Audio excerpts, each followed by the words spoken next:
Baik, Assalamualaikum warahmatullahi wabarakatuh.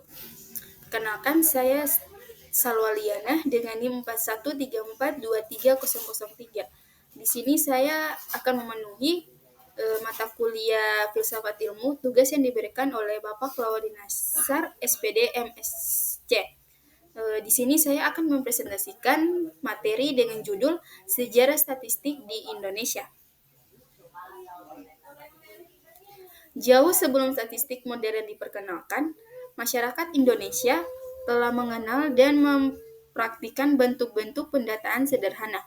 Pada masa kerajaan, pendataan penduduk dan sumber daya dilakukan untuk keperluan pemungutan pajak, mobilisasi pasokan, dan pengaturan sistem irigasi. Bukti-bukti tertulis seperti prasasti, kitab-kitab kuno, dan catatan kerajaan menunjukkan adanya sistem pencatatan yang terstruktur meskipun masih bersifat sederhana.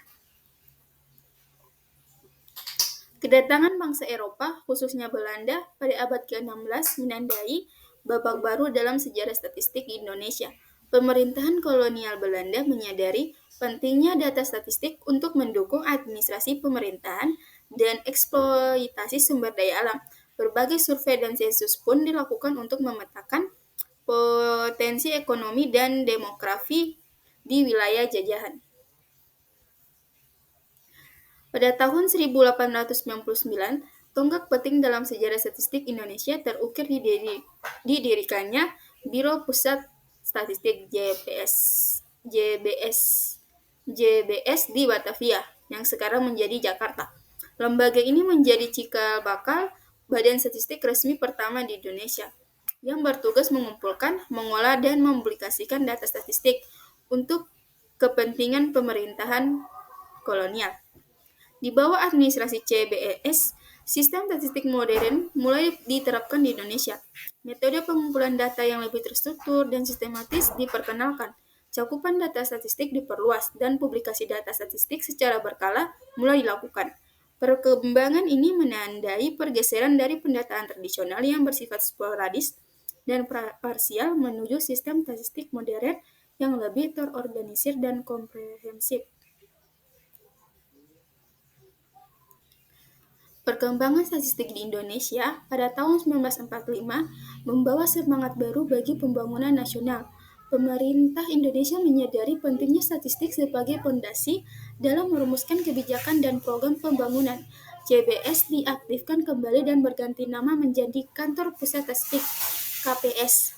Nah, pada tahun 1960, Badan Pusat Statistik BPS dibentuk melalui penggabungan KPSS dengan Biro Statistik pada Kementerian Perekonomian. Pembentukan BPS menandai babak baru dalam sejarah statistik di Indonesia, di mana statistik ditempatkan sebagai fungsi yang independen dan sentral dalam pemerintahan. Di era Society 5.0, di mana teknologi digital terintegrasi dalam setiap aspek kehidupan, statistik menghadapi tantangan dan peluang baru. Peran BPS semakin krusial dalam menyediakan data statistik yang akurat, tepat waktu, dan relevan untuk mendukung pengambilan keputusan yang tepat di era disrupsi teknologi. Sejarah statistik di Indonesia adalah perjalanan panjang yang penuh dinamika, dari pencatatan tradisional di masa kerajaan hingga era big data. Statistik telah menjadi instrumen penting dalam pembangunan bangsa. BPS sebagai lembaga statistik resmi memiliki peran krusial dalam menyediakan data statistik yang akurat dan terpercaya untuk mendukung pengambilan keputusan yang tepat bagi kemajuan bangsa. Di era Society 5.0, BPS dituntut untuk terus berinovasi dan beradaptasi dengan perkembangan teknologi untuk menghasilkan statistik yang relevan dan bermanfaat bagi seluruh rakyat Indonesia. Nah, sekarang sudah tahu kan pentingnya belajar sejarah? Baik, hanya itu yang dapat saya sampaikan. Saya mohon maaf jika ada salah kata. Saya pamit undur diri, saya ucapkan terima kasih. Assalamualaikum warahmatullahi wabarakatuh.